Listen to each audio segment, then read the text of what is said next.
A todos os presentes e espero também contribuir para a reflexão e o debate deste importante tema que nos é sugerido neste ciclo de seminários. Começo por um lugar comum, costuma-se dizer que a pedra de diamante de qualquer civilização é a educação, mas de facto é bom sempre lembrar que sem educação não há futuro. Se com a educação temos riscos, sem educação o futuro é mais incerto e os riscos são maiores. Ainda hoje, a propósito da independência, dos 13 anos da independência de Timor, que se está a assinalar,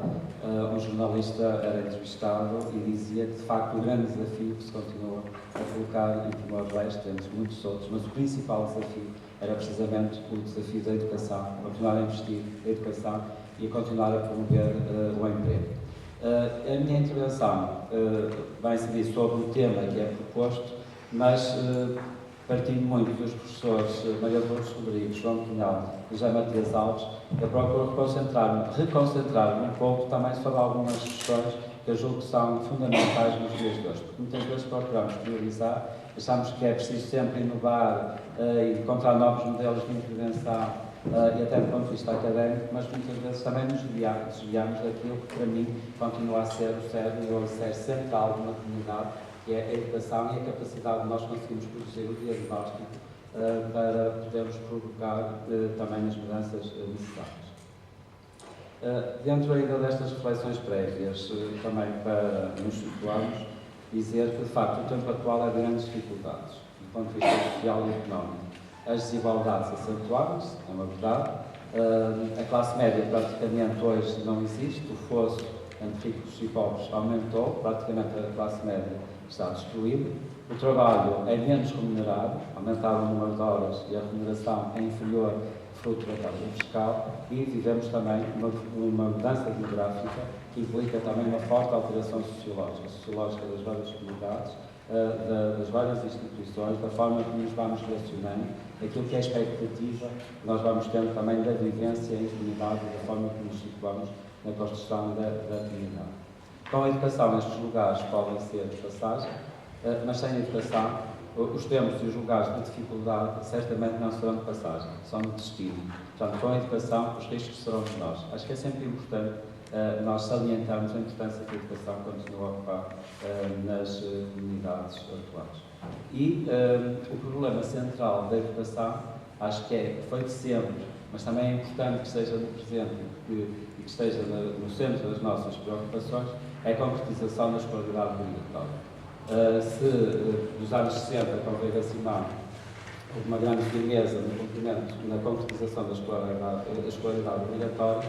com o alargamento da escolaridade obrigatória para 9 anos em 86, este foi um desafio também que se colocou, e de lá para cá, há uma linha de continuidade para concretizar este objetivo. E tem sido difícil de concretizar, porque de facto o insucesso e o abandono continuam a ser um desafio por razões muito diferentes, e a este propósito também situarmos que, ou refletirmos um pouco, que nem sempre os adultos compreendem a importância que a educação tem. Logo, também é necessário nós superarmos o déficit de qualificação dos adultos através de medidas muito diversificadas, ou, como o anterior governo, a iniciativa Novas Oportunidades. Não quer dizer que, de facto, fosse essa a única iniciativa capaz de superar este déficit nos adultos, mas é óbvio que, de facto, ela mobilizou todo o país para esta importância de permanentemente nós possibilitarmos a educação e a formação ao longo da vida. E, apesar de todo este esforço feito, quer na ação social escolar, no regulamento da rede, nas TICs, nas bibliotecas escolares, na requalificação das escolas, no processo de centralização e transferência de competências que houve em 2008, o atual processo, todo o investimento que tem sido feito, cerca de 30 mil jovens por ano não cumprem o ensino básico. Estes números, tenho lá no 2, e estamos a falar ainda dentro da escolaridade básica dos 9 anos, não estamos a falar na atual realidade. E para mim isto é uma questão de facto central. E o princípio da escolaridade obrigatória é transversal em quase todo o mundo. Foram definidas regras que consagram o objetivo de proporcionar a todas as crianças e jovens o maior número de anos de escolaridade nas melhores condições possíveis. Se, em alguns casos, este objetivo é até aos 10 anos, ou seja, apenas 4 anos, há outros países que têm, de facto, o objetivo de 9 ou 10 anos e em outros ainda, nos quais se situa, felizmente, Portugal, é de 12 anos, ou seja, até aos 18 anos de idade, ou até o cumprimento dos 12 anos da escolaridade obrigatória. E, portanto, este princípio de escolaridade obrigatória, se é verdade que todos os países partilham, esta convicção, independentemente de ser bem-sucedido o acesso dos jovens para uma cidadania plena, ela é importante também para garantir o futuro dos países. E por isso há um movimento que vai fixando metas ambiciosas que permitam acelerar a universalização da educação nos diferentes países face ao lugar central que a educação ocupa. Por exemplo, o documento Metas Educativas 2021, a educação que queremos para a geração dos bicentenários, é um documento interessante, tem quase 150 páginas, mas acho que vale a pena ser lido, é assinado por vários países no âmbito da comemoração das independências, em que, de facto, todos os países têm em comum este objetivo e o desafio de concretizar a ambição da escolaridade obrigatória, enfrentando também dificuldades comuns. Uma coisa é democratizar o acesso à educação, é vencer esse desafio, mas há outras questões que se estão colocando, que é que gerar a oportunidade, que a passagem pela escola gera a oportunidade, de facto, de aprendizagem e qualidade. A questão que, de facto, os países vão enfrentar é saber que não se pode garantir que, frequentando a escola, todos os jovens aprendem e todos os alunos têm percursos escolares longos e de qualidade. Este é, de facto, um objetivo central e que não se fica por aqui, e vamos, ao longo da apresentação, também ver outros desafios que se vão colocando hoje. As dificuldades da escolaridade obrigatória são de várias ordem, e as questões que se colocam é que, de facto, as escolas, os professores, os técnicos e os dirigentes da administração educativa, incluindo os municípios, estão sintonizados com os objetivos da escolaridade obrigatória e preparados para enfrentar este desafio. E se todos têm as condições e todos os recursos necessários para o fazer, e a quem compete, de facto, alocar e afetar estes recursos e cumprir o papel e a missão que lhe compete para superar, de facto, estas dificuldades. E o debate público sobre o desafio de garantir que todos os jovens concluem o seu percurso escolar está na ordem do dia e é sustentado em comparações internacionais. Ou seja, mesmo em países onde já se conseguiu que todos os jovens frequentem a escola durante a idade da escolaridade obrigatória, tem-se revelado difícil que todos os alunos aprendam e que concluam o seu percurso com êxito, porque continuam, de facto, a ser elevados os valores do abandono e do sucesso escolar, e, aliás, os resultados dos testes internacionais como PISA revelam enormes disparidades nos níveis da qualidade entre os países, mas também dentro do mesmo país, entre as escolas, dentro do mesmo país, há aqui discrepâncias muito fortes. Portanto, as escolas enfrentam grandes dificuldades para a concretização da missão e os objetivos que estão atribuídos, no sentido de garantir que todos os alunos aprendam e atinjam níveis de qualidade nas suas aprendizagens. Porque, de facto, todos se lembrarão e estarão de acordo. No passado, a missão da escola era de alfabetizar, selecionar e educar as elites, e não enfrentava, de facto, a exigência de levar todos os alunos até ao final do percurso escolar. Chegava ao fim do ensino secundário, perseguiam os estudos cerca de 7% dos jovens, e a exigência do ensino, de facto, era medida pelo número de alunos que reprovavam, ou seja, aquele professor que levava menos alunos a exame, que era mais exigente. Portanto, aí é que se nós revelávamos que, de facto, ali era uma escola de excelência, uma escola de grande qualidade, porque, efetivamente, era excessivamente seletivo. Portanto, o conceito de sucesso escolar não existia e encarava-se como um processo natural, uma seleção escolar natural. Portanto, os objetivos da educação mudaram completamente, e com isso também mudaram os desafios que a escola enfrenta. É verdade que todos nós sentimos, os que estão ligados direto ou indiretamente à administração escolar, mas pelas mais diversas razões, a escola vai estando presente no seu cotidiano, no seu dia-a-dia, perceberão que, efetivamente, também houve coisas que se alteraram profundamente, a forma como nós vemos a escola, os próprios edifícios escolares, os meios que são postos à disposição, mas há outros desafios que se colocam, porque não chega apenas mudarmos as instalações, temos que interagir e integrar todas estas coisas de uma forma muito mais transversal e de uma forma muito mais aprofundada. Hoje é necessário que todos os jovens frequentem a escola e que todos aprendam, não chega a democratizar o acesso. É preciso fazer aprender, é preciso gerar oportunidade na passagem pela escola e a questão que se coloca é, de facto, isto está presente na definição das políticas locais. Porque se nós repararmos bem, muitas vezes, vamos falar de centralização de competências, há atribuições e competências próprias das autarquias locais, há da administração central também determinadas competências mais diversos organismos, mas nem sempre, depois, na definição daquilo que são os diagnósticos e daquilo que são os planos de desenvolvimento de uma forma intersectorial, esta realidade depois é espelhada na necessidade de que localmente possa ser encarada esta situação, que a escola tem as condições para cumprir a sua missão. É óbvio que são criadas condições para aquilo que é a missão primeira da escola, que é ensinar e fazer aprender, naturalmente com os seus profissionais, com os seus professores, os seus profissionais, com os recursos, com os meios técnicos e humanos. Isso pode ajudar a fazer acontecer a educação, mas com a democratização do acesso à educação não chega a garantir, de facto, as instalações e os meios humanos. É preciso olharmos para esta realidade da escola hoje de uma forma muito mais alargada, com uma outra dimensão da forma que vemos a organização da escola. Esta mudança nos objetivos da educação requer alterações profundas na configuração dos sistemas de ensino, nos princípios da organização das escolas, no estatuto e no papel dos professores, no trabalho pedagógico, nos recursos e nos instrumentos de ensino, nas exigências e responsabilidades que são colocadas aos agentes do sistema de educação. Gostaria para uma conferência sobre estes temas soberanos e podemos falar sobre cada um destes itens, para ver qual é o estado da arte relativamente a cada uma destas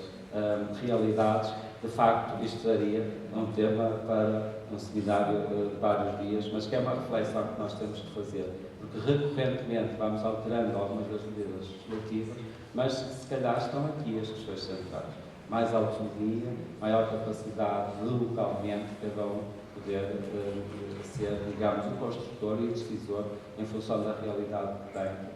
e a afetação de meios, poder selecionar. Uma das principais alterações é que as escolas, os professores e os sistemas educativos são considerados tanto menores quanto menor for o insucesso escolar e quanto menores forem os resultados escolares obtidos pelos alunos. Isto, praticamente, pode haver alguma, do ponto de vista legislativo e daquilo que é a responsabilização das escolas e das comunidades educativas, pode haver algumas atenuantes relativamente àquela que é a sua realidade, alguma discriminação, digamos, positiva, permitam a expressão como é o caso dos territórios têm, mas isto fica muito, na minha opinião, fica muito além daquilo que muitas vezes é a capacidade, que é a leitura ou a avaliação que nós fazemos sobre as escolas, sobre o trabalho que é desenvolvido e sobre os desafios que se vão colocar aos vários profissionais. Mas mas há uma realidade, é factual, que é a diversidade que hoje a escola tem e que é um problema que é central e que exige a integração desta diversidade na escola, a integração nas políticas, da forma que nós desenhamos, porque praticamente, e hoje houve uma recentração daquilo que é a administração das escolas, praticamente Lisboa é que tem grande poder de decidir aquelas que são as grandes medidas, a regra esquadra, independentemente da diversidade, dos territórios, das especificidades, as medidas normalmente são traçadas a regra esquadra. Certamente, quando o governo criou o programa aproximado, praticamente, independente de olhar para Borges, para o Algarve, para a Vila Real, para a Bragança, certamente que pode ter ajustado um outro meio, mas o programa é desenhado de uma forma completamente igual. Não se vê a escala, não se vê a dimensão dos municípios, não se vê a capacidade que cada território tem por si, por meios próprios, ou até por estar integrado, por exemplo, numa grande área metropolitana, como é o caso do Porto ou Lisboa, que há realidade, há know-how, há massa crítica, há trabalho, há discurso feito, que certamente também exigiria que houvesse aqui também uma diversidade da forma como se olha este território e daquilo que é posto à sua disposição, no sentido de trabalharmos mais e aprofundarmos também a autonomia, aquilo que eu defendo, a autonomia local partilhada entre as escolas, os municípios e os vários atores locais, dinamizadores da comunidade educativa. Quando todos os jovens estão na escola, aumenta muito a heterogeneidade dos alunos no respeito à origem social, às condições económicas e background escolar das famílias, aos recursos educativos em casa, às capacidades individuais e educacionais, aos ritmos de aprendizagem e à diversidade de interesses. Eu coloco isto também, não há novidade nenhuma, mas coloco isto precisamente voltando começa a ter uma escola a municípios e a construção de dinâmicas locais, para dizer que, na prática, eu continuo a considerar que nós hoje temos as redes sociais, temos processos educativos municipais, temos um conjunto de instrumentos, temos planos de desenvolvimento social, temos todos, há hoje inúmeros instrumentos de gestão, como dizia o professor Matias Alves, o PEM não é o único, felizmente, não é um instrumento de gestão de planeamento, mas na realidade que eu conheço, se calhar também é um desafio, é uma dificuldade crescente, mas isso não invalida que nós não nos gostamos sobre ela e que, de certa forma, não a sublinhamos, é que muitas vezes, depois, na prática, quando estes instrumentos são feitos, ou os responsáveis pela sua construção não são capazes de ir às escolas, de ir ao local e conseguir implicar as pessoas e verdadeiramente fazer aquilo que interessa e aquilo que são os problemas concretos e aquilo que é o plano que é necessário, aquilo que é necessário diagnosticar para depois elaborar os planos de desenvolvimento, ou por suas vezes também quando são implicados, muitas vezes também as instituições, pelas mais diversas circunstâncias, também não se implicam nestes processos. E, portanto, na minha opinião, apesar de haver exemplos felizmente felizes que vão acontecendo e que se vai ultrapassando, mas, na minha opinião, temos que nos concentrar novamente, de facto, implicar neste processo. Se nós queremos mais autonomia local, se queremos, de facto, devolver aos territórios a capacidade de envolverem e implicarem os vários parceiros, eles próprios serem os atores, os autores e atores no processo de desenvolvimento local, também têm que se implicar verdadeiramente, como dizia o professor Matias Alves, compartilhar, responsabilizar, compartilhar, cooperar, implicar-se. E, portanto, eu julgo que isto, na prática, é o grande desafio que se continua a colocar. Enquanto isto não for feito, de facto, a escola sozinha não consegue resolver os problemas. E não consegue lidar com a diversidade, com a heterogeneidade que tem, e não consegue gerar oportunidades, de facto, dentro dos 18 anos da escolaridade obrigatória. E aquilo, ao bocado que referi, nós estamos a ver os efeitos da implicação dos 18 anos, do cumprimento de 18 anos da escolaridade, que, embora não seja obrigatório, é até aos 18 anos, ou cumprir os 18 anos de escolaridade. E, portanto, temos que fazer com que, de facto, seja uma oportunidade, independentemente dos ritmos de cada um, do nível de cada um dos alunos ou dos jovens passa a atingir. Temos que ver a passagem pela escola e a permanência pela escola. Não são outros que acham que todos têm que atingir o mesmo nível. As pessoas são diferentes, as proveniências, os meios socioeconómicos também são diferentes. A expectativa de cada jovem, a perspectiva que tem para a vida, o sentido da vida, o propósito da vida de cada um também é diferenciado. Agora, há patamares mínimos que cada jovem e cada criança, porventura, pode atingir e a escola deve proporcionar. E é este o desafio que tem que ser construído e que tem que ser implicado pelos atores locais e ajudar a escola, de facto, a desenvolver esta realidade. Portanto, a sociedade inteira, com todos os problemas de desigualdade, passa a estar no interior da escola. É nesta diversidade que reside a principal dificuldade de garantir que todos aprendam, mesmo os que não querem, não têm motivação, revelam dificuldades diferentes. Portanto, nesta perspectiva, o tempo vai avançando, a desigualdade na escola requer medidas e ações que permitam mitigar os efeitos dessa desigualdade. Portanto, requer diversidade dos instrumentos, dos meios, das estratégias, dos desafios dos agentes e uma nova geração de políticas que permitam às escolas e aos professores diversificar os meios de ação com mais autonomia profissional, acionarem as competências técnicas e profissionais e tomar as decisões que se revelam necessárias à resolução dos problemas. E, portanto, mas esta nova geração de políticas, como dizia há pouco, políticas educativas, exige, de facto, que as escolas e os professores não estejam sozinhos para enfrentar estes desafios, porque a questão que se coloca, como disse há pouco, também não é apenas a de ensinar. Querem-se políticas mais inovadoras, que possam envolver os governos, os organismos internacionais, portanto, a Câmara Norte também falava na importância de implicar as universidades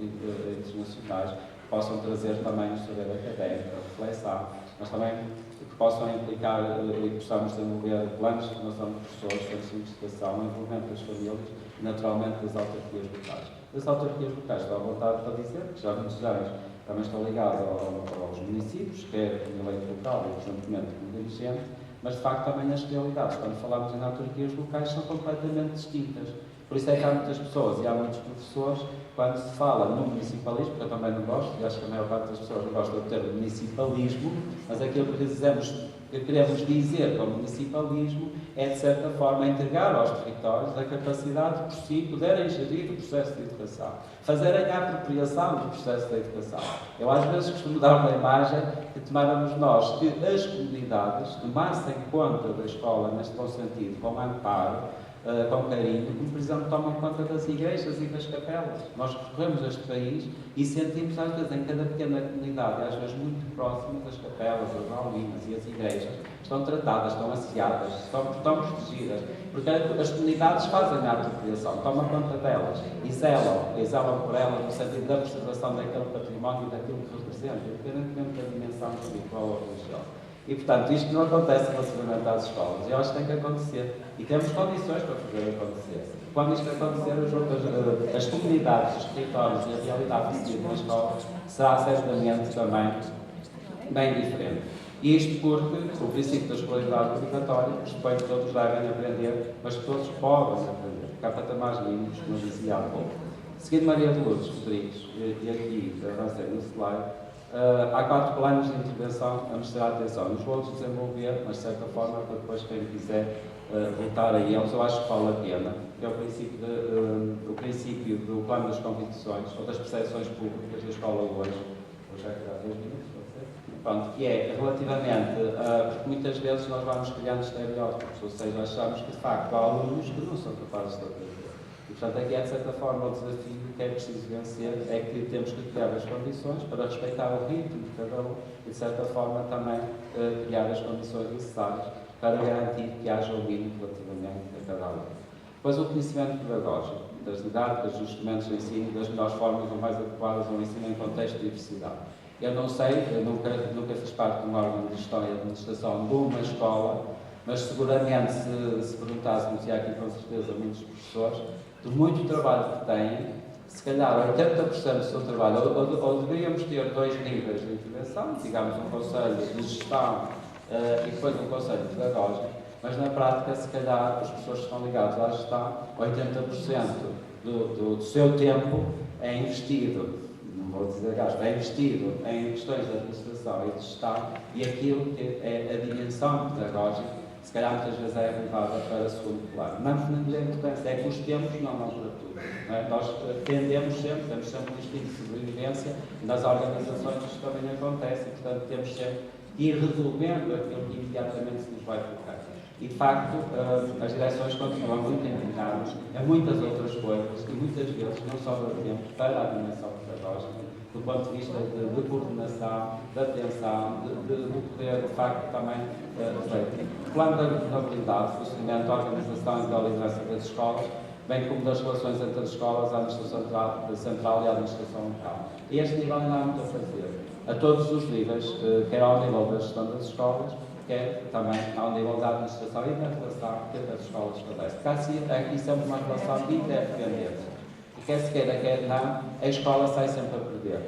Porque sempre que é o elo mais fraco. É o elo mais fraco na relação com a administração central, porque de certa forma é o superior hierárquico, e é sempre o elo mais fraco. Muitas vezes também na forma como lida com a administração local, porque sempre que é um eleito e que muitas vezes há ali sempre as tensões e a dimensão política daquilo que é a organização e a administração escolar, cria estas dependências e estas tensões. Aliás, o Presidente da Câmara também de Óbidos falou relativamente ao Conselho Municipal de Educação e à criação de um Conselho coordenador, digamos, tudo isto de certa forma para criar um órgão supra-municipal, afastado, digamos, da política, em que tenham os vários atores, em que todos estejam de igual para igual no tratamento e na relação nestas questões. Depois, as escolas devem ser 100% a política educativa, muitas vezes nós vamos perdendo. Portanto, tendemos sempre a valorizar mais ou a escola, ou a sala de aula, ou o aluno, ou o professor, e de facto as escolas devem ser 100% da política educativa. Em quarto e último lugar, o plano dos recursos. Tem que haver diversidade em função precisamente da especificidade dos meios em que a escola está inserida. Pronto, eu peço desculpa, não vou conseguir concluir e falar tudo um pouco. Só depois para terminar, digamos, centrando a última parte da minha intervenção e centrar um bocadinho também no território como centro das políticas legislativas locais, seguindo a proposta de João Pinhal, mas que eu julgo que todos conhecerão mais ou menos, ou poderão aprofundar esta questão, mas que eu julgo que é muito importante, que é de facto nós, a partir do território, podemos implicar, desenvolver os vários atores dentro desta perspectiva do projeto educativo municipal, a educação como projeto e como compromisso, tendo a capacidade de facto implicar todos e envolver todos os parceiros. A participação é um centro de estar na vida, é ser também ator, é ser também construtor. Isto são palavras de professoras da Maria Alves e que eu gosto muito, porque acho que de facto nós devemos, aquilo que eu defendo é uma autonomia local partilhada, baseada nos princípios da cooperação, da partilha de responsabilidades, em que cada um dos atores tem um papel e uma função a desempenhar. Eu não sou a favor de uma descentralização de competências exclusivamente, também gosto de ter uma delegação, porque é a delegação, aparentemente, e por tradição na nossa administração pública, a delegação faz-se entre os mesmos órgãos, digamos, da administração central. A mesma coisa falámos em desconcentração ou descentralização, desconcentro serviços da administração central para os serviços locais. Em princípio, a delegação também se faz sempre numa interdependência. Portanto, eu gosto muito mais do termo descentralização de competências. Mas aquilo que eu defendo é que, de facto, as escolas podem fazer coisas muito melhores do ponto de vista de história da administração. Não precisam das câmaras, portanto, não precisamos das câmaras para criar ruído, assim como há coisas que eu julgo que as câmaras podem fazer muito melhor do que se a administração estiver centralizada na escola. Há uma coisa que eu não tenho dúvidas, já tenho desenvolvido este tema também noutros pontos, noutros seminários, sobre a questão da autonomia local partilhada, que eu não tenho dúvidas é que, de facto, nós podemos avançar muito mais a partir desta responsabilidade de gestão e administração da educação entre as câmaras e as escolas. Quando eu escolas, ao nível da dimensão dos agrupamentos, de facto, repartindo e atribuindo aqui responsabilidades, que é bem na administração central o papel regulador e fiscalizador no bom sentido, como garante, digamos, do cumprimento de determinados requisitos para que, de facto, a escola e os territórios se organizem no sentido de uma maior coesão social. Portanto, é nisto que eu acredito. Estou agora disponível para o debate, peço desculpa, se não tenho muito, por isso não tem algumas das questões que também